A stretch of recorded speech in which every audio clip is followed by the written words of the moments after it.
Hi, my name is Robert Chelle with Chelle Law, and my law firm assists professionals with employment contract issues.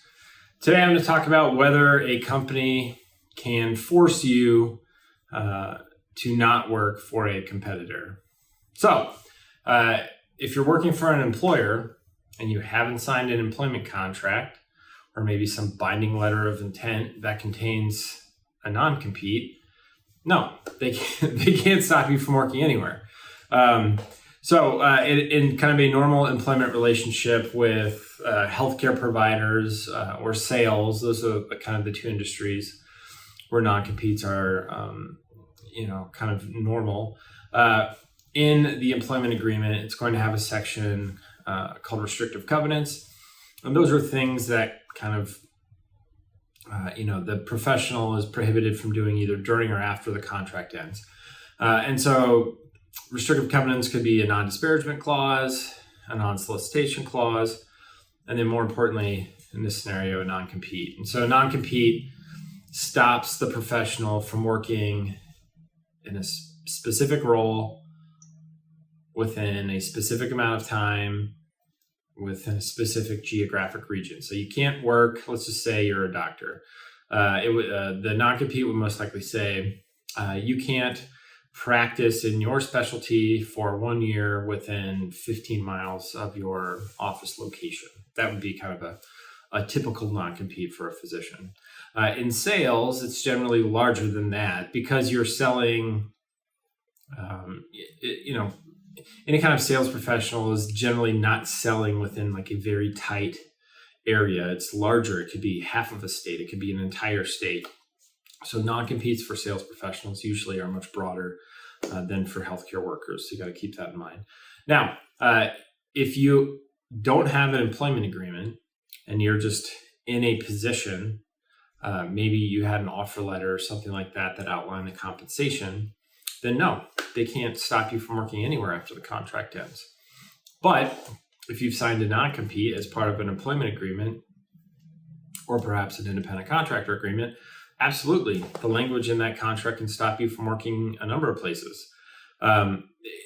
Generally, it doesn't specifically list businesses. Occasionally, you will see that, but for the most part, it's based on geography and not employer. Meaning, let's say you're in software sales and there's a direct competitor within the community. Maybe it would say you just can't work for them, but you can work anywhere else. It'd be pretty rare to say you can't work in, these 10 contiguous counties in addition to X company as well. Now, the sneaky way companies get around situations where an employee has not signed a non-compete is after the employment relationship ends.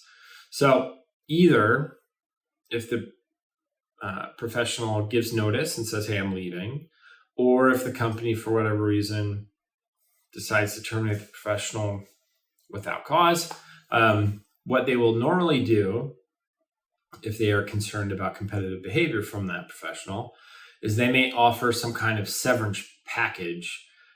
Severance agreements are not typical in healthcare or sales for that matter, but there are some organizations that will offer them. And a severance package would be they would pay you some, agreed upon amount for a period of time after the relationship ends. It almost never, ever happens in healthcare. So it would be exceedingly rare to see some kind of severance package. But what an employer will do is if they either fail to have the professional sign a non-compete prior to starting work, or maybe they did negotiate and the professional was able to get the non-compete kicked out, at the end of the contract, they may say, hey, we're going to offer you 3 months salary, but then you have to sign the severance agreement. And in that agreement, there'll be a release of claims, meaning you can't sue them for anything. And then in that severance agreement, there may be a non-compete attached. And so the professional has to make a decision, all right, do I accept this 3 months of salary, but signing the non-compete, or move forward without getting the 3 months of salary, but then not having the restrictive terms of the non-compete. So to be clear, unless you've signed a contract that contains a non-compete or some kind of binding letter of intent, which is very rare, they cannot stop you from working anywhere. There are a handful of states where non-competes are completely unenforceable across industries. So I would check and see if you're in one of those states. But for the most part, if you haven't signed an agreement that contains a non-compete, you are good to go as far as working for competitors. Hopefully that was helpful. If you have any questions about your employment agreement or independent contractor agreement, feel free to contact my law firm at the phone number listed below in the description, or you can reach us through our website, ChelleLaw.com. If you thought this video is helpful, please like, subscribe to the channel. We release videos every single day. All right, appreciate it. Thanks.